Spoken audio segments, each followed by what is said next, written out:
కేసీఆర్ అభిమానులు అందరూ కూడా పెద్ద ఎత్తున ఇక్కడికి రావడంతో వారందరికీ అభివాదం చేసి కేసీఆర్ మళ్ళీ లోపలికి వెళ్తున్నటువంటి పరిస్థితి. మరికొద్దిసేపట్లోనే మీడియాతో మాట్లాడడానికి సిద్ధమవుతున్నటువంటి పరిస్థితి ఇక్కడ కనబడుతుంది. Right, thank you Suresh. Nandinagar నుంచి లైవ్ విజువల్స్ మనం చూస్తున్నాం. బీఆర్ఎస్ పార్టీ అధినేత మాజీ సీఎం కేసీఆర్ అక్కడికి వచ్చినటువంటి వాళ్ళకి అభివాదం చేశారు. ఇంట్లో నుంచి బయటకు వచ్చారు ఆయన. పైనుంచి అక్కడ వచ్చినటువంటి వాళ్ళందరికీ అభివాదం చేశారు. మనం విజువల్స్ చూస్తున్నాం. మాజీ మంత్రి బీఆర్ఎస్ వర్కింగ్ ప్రెసిడెంట్ కేటీఆర్ మనకు కనిపిస్తున్నారు. మాజీ మంత్రి శ్రీనివాస్ గౌడ్, ఇంకా పార్టీ నాయకులు దేవి ప్రసాద్ మనకు కనిపిస్తున్నారు. మాజీ మంత్రి సబితాంజన్ రెడ్డి కనిపిస్తున్నారు. లక్ష్మారెడ్డి వీళ్ళంతా కూడా ఉన్నారు. సో కాసేపటి కిందే ఒక నిమిషం ముందే కేసీఆర్ కూడా బయటకు వచ్చారు. బయటకు వచ్చి అక్కడికి వచ్చినటువంటి అభిమానులకు అభివాదం చేశారు. ఉదయం నుంచి కేసీఆర్ విచారణను నిరసిస్తూ తెలంగాణ భవన్లో వందలాది మంది బీఆర్ఎస్ పార్టీ కార్యకర్తలు, నాయకులు అక్కడ ఉన్నారు. సో కాసేపటి కింద సిట్టు విచారణ ముగిసింది.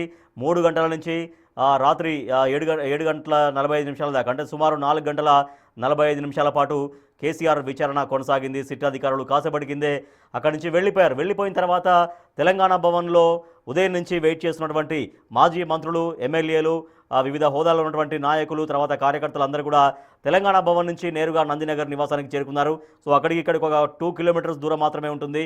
అక్కడి నుంచి నేరుగా అక్కడికి వచ్చేసారు. అక్కడికి వచ్చేసిన తర్వాత మాజీ మంత్రులతో, పార్టీ ముఖ్య నాయకులతో కేసీఆర్ కాసేపు లోపల మాట్లాడారు. సో ఏం జరిగింది, సిట్టు విచారణ ఎట్లా జరిగింది అనే దానిపైన పార్టీ ముఖ్య నాయకులతో కొంత డిస్కషన్ జరిగింది. తర్వాత కేటీఆర్ వాళ్ళంతా కూడా వచ్చి అభివాదం చేస్తున్నారు. దేశపతి శ్రీనివాస్ మనకు కనిపిస్తున్నారు. దేవి ప్రసాద్, కేటీఆర్, ఇంకా మిగిలినటువంటి నాయకులు లక్ష్మారెడ్డి, మాజీ మంత్రి లక్ష్మారెడ్డి, ఎమ్మెల్యే పల్లా రాజేశ్వరరెడ్డి, మాజీ ఎమ్మెల్యే అలా వెంకటేశ్వరరెడ్డి, వీళ్ళందరూ కూడా మనకు స్క్రీన్లో కనిపిస్తున్నారు. సో వాళ్ళందరూ వచ్చి కార్యకర్తలకు అభివాదం చేశారు. సో వాళ్ళు అభివాదం చేస్తుండగానే కాసేపటి కింద కేసీఆర్ కూడా బయటకు వచ్చారు. ఇంటి నుంచి బయటకు వచ్చారు. బయటకు వచ్చి వచ్చినటువంటి బీఆర్ఎస్ పార్టీ కార్యకర్తలకు, అభిమానులకు అభివాదం చేశారు. అభివాదం చేసి మళ్ళీ లోపలికి వెళ్ళారు. ఇప్పుడు పార్టీ నాయకులతో కొంత సమావేశం మళ్ళీ జరిగే అవకాశం ఉంది.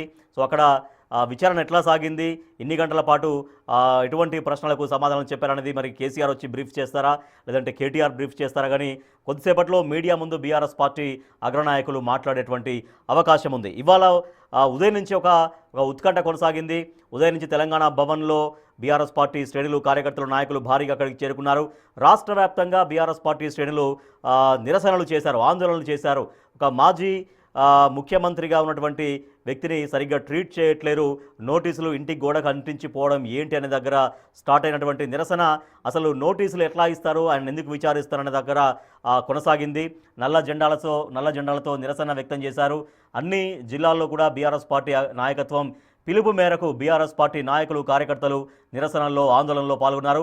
తెలంగాణ భవన్ అంటే బీఆర్ఎస్ పార్టీకి ప్రధాన కార్యాలయం, స్టేట్ ఆఫీస్. సో అక్కడ ఇవాళ ఉదయం నుంచి కూడా వందలాది మంది నాయకులు, కార్యకర్తలు అక్కడే ఉన్నారు.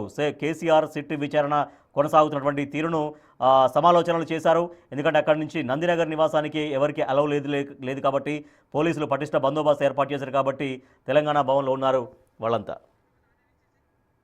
తగ్గించాలనుకుంటున్నారు కానీ కేసీఆర్ ఆత్మబలాన్ని ప్రజలందరూ మళ్ళీ పెంచిండ్రు. డెఫినెట్గా ప్రజల ఆదరణ పెరిగింది. వీళ్ళు మున్సిపల్ ఎన్నికల డైవర్షన్ పాలిటిక్స్ ఓడిపోతామనే భయంతోనే ఆ విధంగా చేస్తూ ఉన్నారు. డెఫినెట్గా ప్రజలు అప్రమత్తంగా ఉన్నారు. ప్రజలు కేసీఆర్ మీద అభిమానం కొద్ది ఉన్నారు. డెఫినెట్గా మున్సిపల్ ఎన్నికల్లో వాళ్ళ సత్తా చూపెడతారు. డెఫినెట్గా రాజకీయ కక్షని 10 సంవత్సరాలు అనేక అభివృద్ధి కార్యక్రమాలతో ప్రజల మనసులో నిలిచిండ్రు. 2 ఏళ్లలోనే వైఫల్యం చెందిన రేవంత్ రెడ్డి గారు మరి కేసీఆర్ మీద ఉన్న ఆదరాభిమానం చూసి ఓర్చుకోలేక మరి కేసీఆర్ మీద ఉన్న ఆనవాళ్ళు తొడిపేస్తా అని చెప్పేసి ఒక రకమైన కక్షతోనే చేస్తున్నట్టుగా తెలుస్తుంది.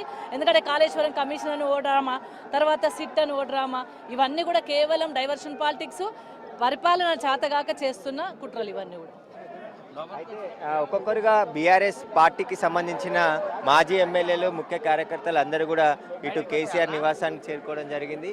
మరికొద్ది సేపట్లోనే ఇక్కడ పూర్తి స్థాయిలో అంటే బీఆర్ఎస్ ఎమ్మెల్యేలు అందరూ కూడా రావడంతో వారందరినీ అలౌ చేయడం జరిగింది. లోపలికి వెళ్ళి కేసీఆర్ని విచారణ అనంతరం కలిసి తిరిగి వచ్చిన తర్వాత మీడియాతో మాట్లాడే అవకాశం కనబడుతుంది. ప్రస్తుతం అయితే కేసీఆర్ ఇంటి వద్ద భారీగా అభిమానులు, బీఆర్ఎస్ కార్యకర్తలు పెద్ద ఎత్తున చేరుకోవడం జరిగింది.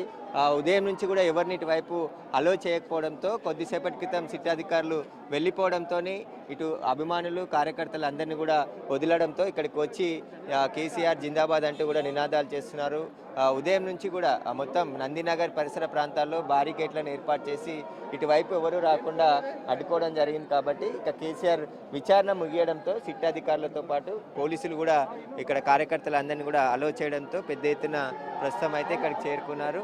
మరికొద్ది సేపట్లోనే ప్రెస్ మీట్ కూడా పెట్టే అవకాశం ఉంది. బీఆర్ఎస్ ముఖ్య నాయకులంతా కలిసి కేసీఆర్ విచారణకు సంబంధించి ప్రెస్ మీట్లో మాట్లాడే అవకాశం ఉంది. ఒక్కొక్కరుగా బీఆర్ఎస్ ముఖ్య నాయకులందరూ కూడా ఇక్కడికి చేరుకొని కేసీఆర్ ఎదురు చూస్తున్న కొద్దిసేపటి క్రితమే కేసీఆర్ కూడా బయటికి వచ్చి అభివాదం చేసి తిరిగి లోపలికి వెళ్ళడం జరిగింది. కాబట్టి ప్రస్తుతం అయితే అభిమానులు ఇటు బీఆర్ఎస్ కార్యకర్తలు పెద్ద ఎత్తున కేసీఆర్ ఇంటి వద్ద చేస్తున్నటువంటి విజువల్స్ మనం చూస్తున్నాం. ఆందోళన చేస్తున్నటువంటి ఖచ్చితంగా ప్రభుత్వం కక్ష సాధింపులో భాగంగానే కేసీఆర్కి నోటీసులు ఇచ్చిందని చెప్పేసి కూడా ఇక్కడికి వచ్చిన ముఖ్య నాయకులందరూ కూడా అదే మాట చెప్తున్నటువంటి పరిస్థితి.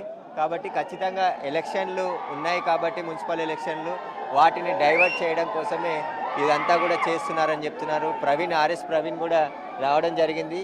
ఇక్కడికి వచ్చిన అభిమానులకి బీఆర్ఎస్ కార్యకర్తలకి అభివాదం చేసి మళ్ళీ లోపలికి వెళ్తున్నటువంటి పరిస్థితి. సురేష్, ఇప్పుడు కేసీఆర్ బయటకు వచ్చి అభివాదం చేసిన తర్వాత కూడా కార్యకర్తలు అక్కడి నుంచి వెళ్ళే పరిస్థితి కనబడుతుంది. ఎందుకంటే మరి ప్రెస్ మీట్ బయటకు వచ్చి పెట్టే పరిస్థితి కనిపించట్లేదు. వందలాది మంది కార్యకర్తలు అక్కడ ఉన్నారు కాబట్టి నాయకులు బయటకు వచ్చి మాట్లాడే అవకాశం లేదు. కాబట్టి ప్రెస్ మీట్ ఇంటి లోపల పెట్టే అవకాశం ఉందా?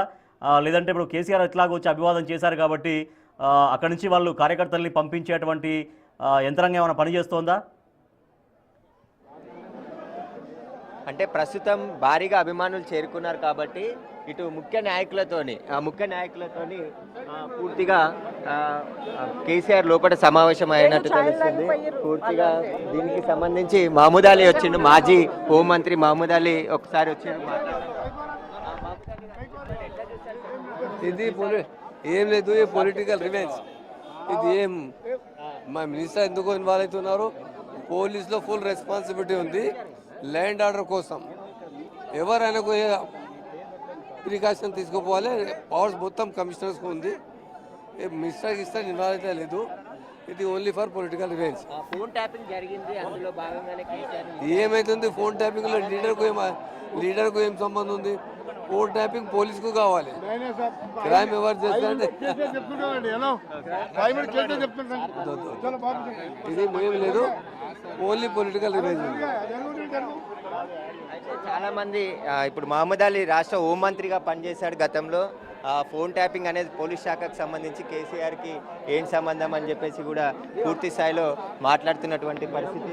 దీనికి సంబంధించి ప్రస్తుతం అయితే పెద్ద ఎత్తున అంటే బీఆర్ఎస్ ముఖ్య నాయకులు ఎమ్మెల్యేలు మాజీ ఎమ్మెల్యేలతో కేసీఆర్ సమావేశమైనట్టు తెలుస్తుంది. సమావేశం అనంతరం ఇక్కడ ముఖ్య నాయకులు వచ్చి కేటీఆర్ ఆధ్వర్యంలో ప్రెస్ మీట్ పెట్టే అవకాశం కూడా కనబడుతుంది. ప్రస్తుతం అయితే చాలామంది అభిమానులు ఇక్కడికి వచ్చి ఆందోళన కేసీఆర్ని చూడాలని చెప్పేసి ఆతృతతో ఎదురు చూస్తున్న వారే కనబడుతున్నారు. ముందు వచ్చిన వారందరికీ కూడా ఒక 2 నిమిషాల పాటు కేసీఆర్ వచ్చి వారందరికీ అభివాదం చేసి అందరూ వెళ్ళిపోవాలని చెప్పారు. కానీ కేసీఆర్ వచ్చేదాకా కూడా అందరు ఇక్కడే ఎదురు చూసే విధంగా కనబడుతుంది. పోలీసులు అంతా కూడా ఉదయం నుంచి కంట్రోల్ చేశారు. కానీ అభిమానులంతా కూడా ఉదయం నుంచి ఎదురు చూస్తున్నారు కాబట్టి ఒక్కసారిగా ఇక్కడికి తోసుకొని వచ్చారు. దాదాపు 100-200 మంది కార్యకర్తలు అంతా కూడా గేట్ ముందే ఉన్నటువంటి పరిస్థితి కనబడుతుంది. ప్రజెంట్ అయితే మరికొద్దిసేపట్లో అంటే విచారణ అయిపోగానే కొద్దిసేపట్లోనే ప్రెస్ మీట్ పెట్టుదామని చెప్పేసి అనుకున్నారు. కానీ అభిమానులంతా ఇక్కడ ఒక్కసారిగా తోసుకొని రావడం, గేటు ముందే బైఠాయించడంతో చాలామంది ఇక్కడ ఎదురు చూస్తున్నారు. కాబట్టి ఖచ్చితంగా మరికొద్దిసేపట్లోనే బీఆర్ఎస్ ముఖ్య నాయకులు ప్రెస్ మీట్ పెట్టే అవకాశం కనబడుతుంది. ప్రస్తుతం అయితే నందినగర్లో కేసీఆర్ నివాసం వద్ద బీఆర్ఎస్ నాయకులు, బీఆర్ఎస్ పార్టీ శ్రేణులు, కేసీఆర్ అభిమానులు పెద్ద ఎత్తున ఇక్కడికి రావడం జరిగింది. సీఎం అంటూ కూడా నినాదాలు చేస్తున్నటువంటి పరిస్థితి ప్రస్తుతం అయితే ఇక్కడ ఉంది. కేసీఆర్ ముఖ్య నాయకులు బీఆర్ఎస్ పార్టీ ఎమ్మెల్యేలతోని ఇంట్లోనే సమావేశమయ్యారు. విచారణకు సంబంధించి ఆయన 4 గంటల 50 నిమిషాల వరకు సిట్ అధికారులు కేసీఆర్ని విచారించారు. అనంతరం తిరిగి ఇక్కడి నుంచి వెళ్ళిపోవడం జరిగింది. కేసీఆర్ విచారణ అనంతరం ముఖ్య నాయకులు బీఆర్ఎస్ పార్టీ ఎమ్మెల్యేలతో సమావేశమైనట్టు తెలుస్తుంది. ఆ సమావేశం తర్వాత కేసీఆర్ ప్రెస్ మీట్ ఉంటుందా లేదా అనేది తెలిసే అవకాశం కనబడుతుంది. ప్రజెంట్ అయితే అందరూ కేటీఆర్ ముఖ్య నాయకులు అందరూ కూడా ఇక్కడే ఉన్నారు కాబట్టి వారందరితో బాల్క సుమన్ కూడా వచ్చి అభిమానులకి క్యాడర్కి అదేవిధంగా తలసాని సాయి కూడా ఇక్కడికి రావడం జరిగింది. ఆయన కూడా పైకి వెళ్ళారు. ప్రస్తుతం అందరూ కూడా వచ్చిన వారందరికీ అంటే ఇక్కడికి చాలామంది కేసీఆర్ని చూడడానికి ఆయన అభిమానులుగా ఇక్కడ రావడం జరిగింది కాబట్టి మళ్ళీ కేసీఆర్ వచ్చిన తర్వాత వాళ్ళందరికీ కూడా అభివాదం చేసి ప్రెస్ మీట్ పెట్టే అవకాశం అవుతుంది. కానీ సుదీర్ఘంగా ఫోన్ ట్యాపింగ్కి సంబంధించిన విచారణ అయితే జరిగింది. కేసీఆర్ స్టేట్మెంట్ రికార్డ్ చేసుకున్నారు. అనంతరం ఇక్కడి నుంచి వెళ్ళిపోయారు. అయితే పెద్ద ఎత్తున చాలామంది ఇక్కడికి లోపలికి దూసుకెళ్లే ప్రయత్నం చేస్తున్నప్పటికీ కూడా అందరినీ పోలీసులు సెక్యూరిటీ లోపల ఉన్న వాళ్ళంతా ఆపే ప్రయత్నం చేస్తున్నారు. ఎవరు కూడా లోపలికి చొచ్చుకొచ్చే ప్రయత్నం చేయకండి అని చెప్పేసి కూడా చెప్తున్నటువంటి పరిస్థితి కనబడుతుంది.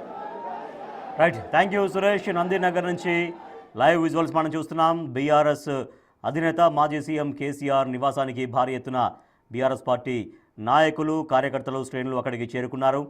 ఇవాళ మధ్యాహ్నం 3 గంటలకు స్టార్ట్ అయిన సిట్ విచారణ 4 గంటల 45 నిమిషాల పాటు సాగింది. అంటే మధ్యాహ్నం 3 గంటలకు స్టార్ట్ అయిన విచారణ 7 గంటల 45 నిమిషాల దాకా కొనసాగింది.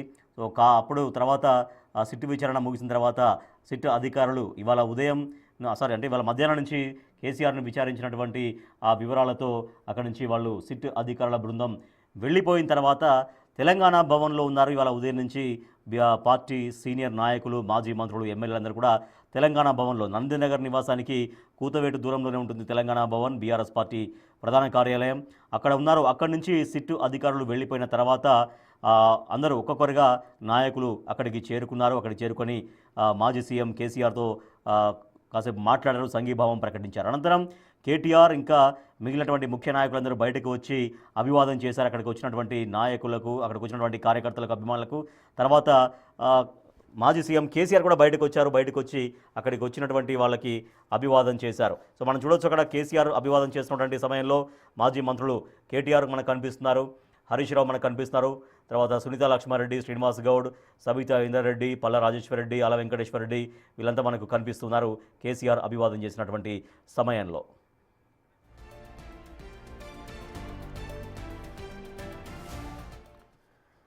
అక్కడ చేరుకున్నటువంటి కార్యకర్తలకు, నందినగర్ నివాసానికి చేరుకున్న కార్యకర్తలకు కేసీఆర్ బయటకు వచ్చి అభివాదం